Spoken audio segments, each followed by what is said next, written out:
Hello horror addicts, कैसे हैं आप सब। आज मैं फिर से हाजिर हूँ एक नई कहानी के साथ। एंजॉय। अब तक की कहानी में आपने सुना कि रिनी जो शहर में रहती है और अपने गांव वाले घर में जाना पसंद नहीं करती है, उसे अपने दादाजी की मौत पर वापस गांव जाना पड़ा।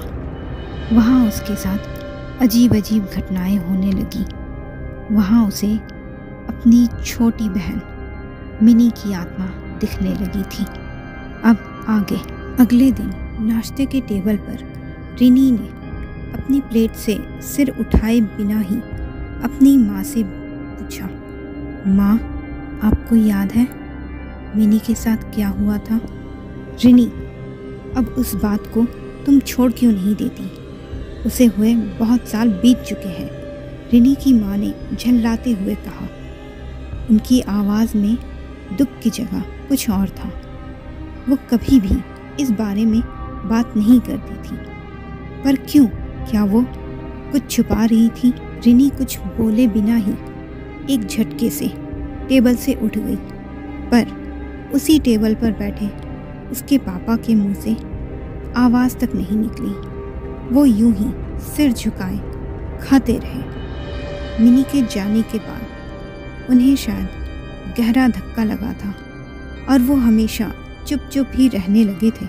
रिनी अपने कमरे में आकर चक्कर काटने लगी। यहाँ कुछ तो था जो उसे उलझन में डाल देता था, पर वो भी इसे कभी समझ नहीं पाई, इसलिए उसने घर आना ही छोड़ दिया था। पर इस बार रिनी ने इसकी तह तक पहुँचने का निर्णय लिया।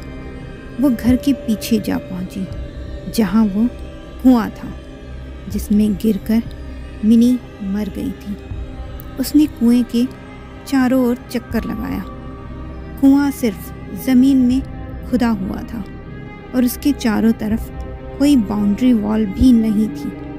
बाल्टी में रस्सी बांधकर उसमें से पानी निकाला जाता था, पर अब कुएं को बंद कर दिया गया था। वक्त के साथ वो लकड़ी का पट्टा भी बहुत पुराना हो गया था और जगह जगह से उसमें बड़ी बड़ी दरारें आ गई थी। रिनी ने दरार में से कुएं के अंदर झांका तो अचानक से हवा का एक झोंका उसके चेहरे से टकराया और उसके कानों में मिनी की चीख गूंजी, रिनी, मुझे बचाओ। रिनी की जान हलक में ही आ गई और थर थर कांपते हुए उसने पहले कुएं में, फिर चारों तरफ देखा, पर कहीं कोई नहीं था। वो घबराई हुई वापस अपने कमरे में आ गई। वो रात रिनी के लिए बहुत ज़्यादा भयानक होने वाली थी। डिनर के बाद रिनी अपने कमरे में सो रही थी कि तभी उसे अपने पैरों पर गीलापन महसूस हुआ। उसने चौंक कर लाइट जलाई। पूरे कमरे में पानी देख वो हैरान हो गई, पर अगले ही पल उसकी हैरत डर में बदल गई जब उसने दरवाजे पर मिनी को खड़े देखा। उसका चेहरा पूरा सफ़ेद हो गया था और आंखों की जगह खाली गड्ढे थे। वो गुस्से में चिल्लाई, रिनी, तुमने मुझे क्यों नहीं बचाया? रिनी भी खुद को रोक नहीं पाई। उसका चेहरा आंसुओं से भीग गया। वो रोते हुए बेड से उतरकर मिनी के सामने घुटनों के बल बैठ गई। मुझे माफ़ कर दो, मुझे माफ़ कर दो मिनी, मैं तुम्हें नहीं बचा सकी। मुझे माफ़ कर दो मिनी।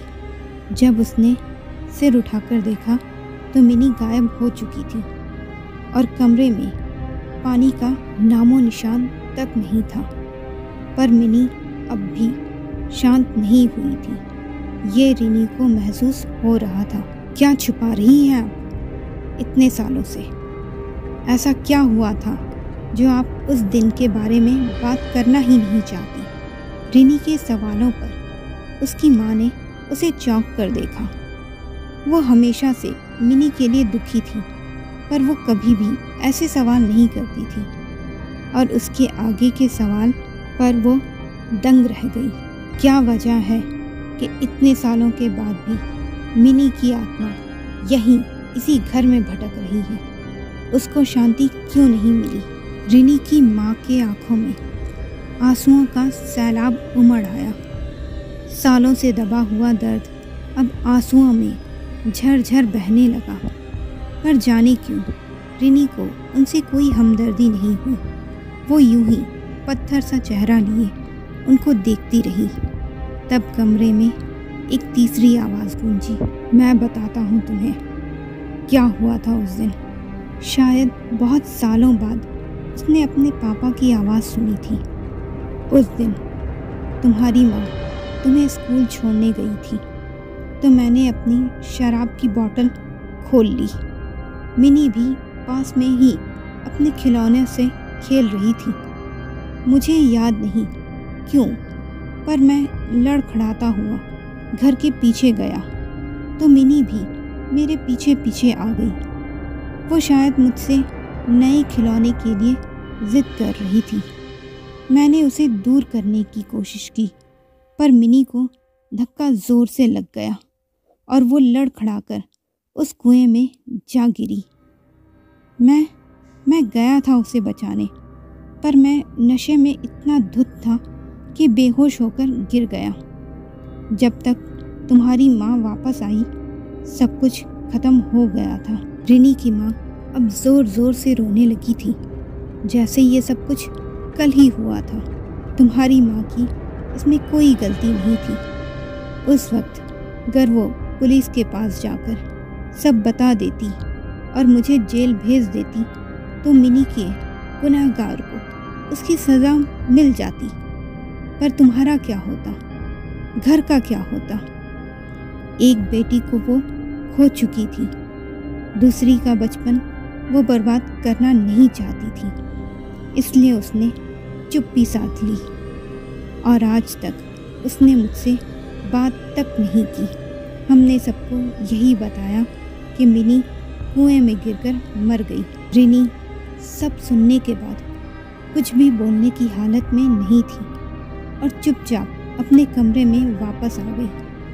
अगले दिन रिनी की माँ ने एक पंडित जी को बुलाकर मिनी की आत्मा की शांति के लिए पूजा कराई और उसके पापा ने अपनी गलती की माफ़ी भी मांगी। उस रात रिनी इतने सालों बाद पहली बार चैन की नींद सो पाई और सपने में मिनी को शांत और मुस्कुराते हुए देखा। तो मित्रों, अगर आपको ये कहानी अच्छी लगी हो तो इसे लाइक और शेयर ज़रूर कीजिए और मेरे चैनल को सब्सक्राइब करना बिल्कुल मत भूलिएगा। धन्यवाद।